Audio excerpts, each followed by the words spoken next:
City Gurugram में कांग्रेसी कार्यकर्ताओं ने पार्टी का 137वां स्थापना दिवस धूमधाम से मनाया। गुरुग्राम के कमान सराय स्थित पार्टी कार्यालय में ध्वजारोहण किया गया। हरियाणा के पूर्व मंत्री कैप्टन अजय सिंह यादव ने कहा कि कांग्रेस की स्थापना साल 1885 में 28 दिसंबर को की गई थी, जहां देश के तमाम प्रांतों की राजनीति और सामाजिक विचारधारा के लोग एक साथ जुटे थे। तब से लेकर आज तक कांग्रेस ने देश को मजबूत करने के लिए काम किया है।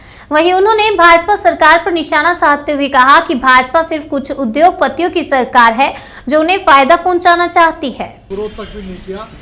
आरएसएस एक ऐसी विंग थी जो अंग्रेजों की दलाली करती थी, इसलिए हमारी पार्टी ने ये जो कांग्रेस सेवा दल था वो राष्ट्रीय सेवा दल बनाया था, जो अंग्रेजों के खिलाफ लड़ाई लड़ते थे। मैं समझता हूँ कि आज जो है देश में जरूरत बात की है कि हम सांप्रदायिक ताकतों के खिलाफ लड़ें। 18 दिसंबर 1885 को कांग्रेस पार्टी की स्थापना की गई थी ए.यू. ह्यूम द्वारा। उसकी आज 137वीं स्थापना दिवस है और मैं समझता हूँ कि मैं सबसे पहले तो अपने स्वतंत्र सेनानियों को नमन करता हूँ और विशेष रूप से महात्मा गांधी और पंडित जवाहरलाल नेहरू, सुभाष चंद्र बोस और भगत सिंह और चंद्रशेखर आज़ाद और अनेकों हमारे अनगिनत ऐसे स्वतंत्र सेनानी हैं, लाजपत राय जी हैं, सरदार पटेल हैं, जिन्होंने देश के लिए लड़ाई लड़ी। कईयों ने फांसी को चूमा और देश को आज़ाद कराया। आप जानते हैं कि 1917 में चंपारण संग्रह जो है एक आंदोलन चलाया था। चंपारण में चंपारण जो है सत्याग्रह किया, जिसमें महात्मा गांधी जी ने विदेशी वस्त्रों को और जो मिलों में बनते हैं उन वस्त्रों को छोड़कर और उन्होंने केवल एक चादर ओढ़कर, वो भी खादी की, वो पहनकर उन लोगों ने जो है ये कहा था कि हमारा देश का जो गरीब है वो जब उसके पास कपड़े नहीं हैं तो हम कैसे करते। उसी प्रकार से 1920 में असहयोग आंदोलन चलाया और 1930 में नमक के खिलाफ जब उस पर टैक्स लगा वो आंदोलन चलाया।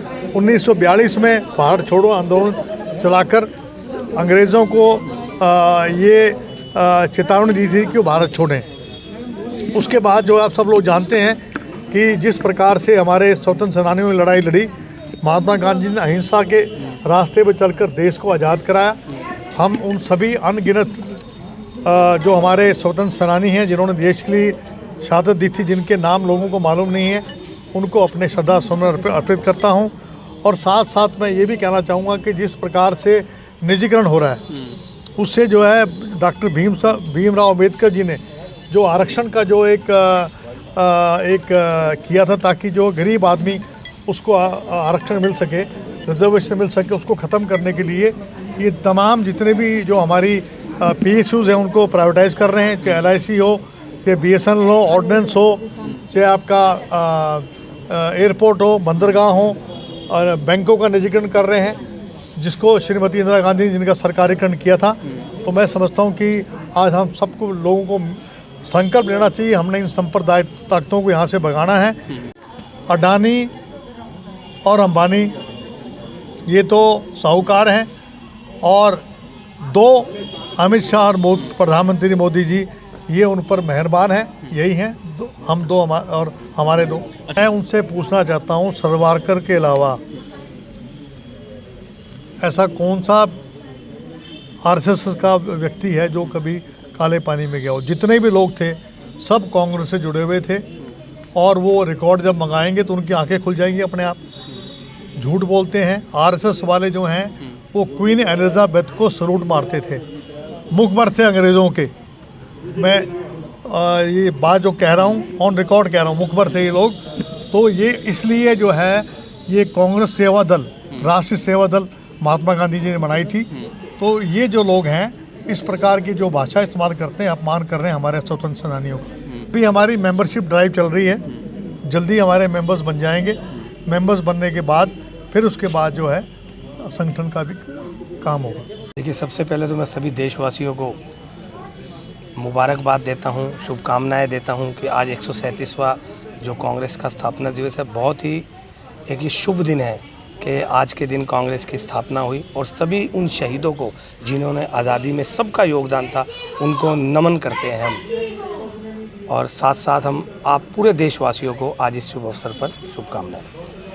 कांग्रेस एक समुंदर है। आपने कभी समुंदर को सूखते देखा है? समुंदर में कभी पानी की कमी नहीं रहती। कांग्रेस एक समुंदर है। तो ये तो एक इस तरीके की छोटी मोटी चीज़ें चलती रहती है जो बड़ी पार्टी होती है। और आपको मैं बताऊं, आने वाला समय कांग्रेस का है। और मैं मीडिया बंधुओं से भी करता हूं, आप सच्चाई दिखाओ, डरो मत, आप सच्चाई दिखाओ, सच्चाई का साथ दो। आने वाला समय कांग्रेस का और 5 राज्यों में कांग्रेस की बहुत ज़बरदस्त बेहतर स्थिति के साथ हम लोग चुनाव लड़ेंगे।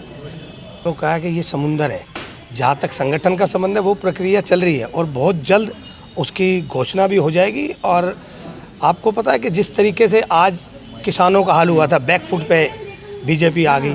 आप देखिए आने वाला जो समय है हरियाणा में, तो मैं आपको डंके की चोट पे कहता हूँ कि कांग्रेस की सरकार बनने वाली है। और बनते के साथ ही जितने भी इन लोगों ने ये गलत कानून लागू कर रहे हैं सबका सफाया होगा। और जितने भी गलत लोग हैं, जिस तरीके से ये सरकार विनाश कर रही है, हमारे शहर गुड़गांव की बात करूँ, आप देखिए एक इन्होंने अस्पताल बंद करा था, सिविल हॉस्पिटल हमारा आज तक नहीं बना। एक बस अड्डे की ज़मीन इन्होंने एक्वायर करी थी 6-7 साल पहले, उस पर इन्होंने राजीव चौक पे कहा जी अंतर्राष्ट्रीय स्तर का बस अड्डा बनेगा, वहाँ ग्रिलिंग कर दी। आज वह ग्रिलें ही उखाड़ के ले गए चोर। कहाँ गया वो बस अड्डा? हॉस्पिटल कोरोना में तो आपने देखा इनका विकास कितना ज़बरदस्त है। सबके घरों में तो ये सिलेंडर उठा के दे रहे थे। कितने लोग शहीद हुए इसमें भी, कितने लोगों की जाने गई है। उसका जिम्मेदार कौन है? ये सरकार उसकी जिम्मेदार है। और जिस तरीके से ये काम कर रहे हैं, दमनकारी नीतियाँ हैं इनकी। और जनता इसका जल्द, आप आने वाला समय आने दीजिए, जनता इनको जवाब देगी। आप लोग देखिए।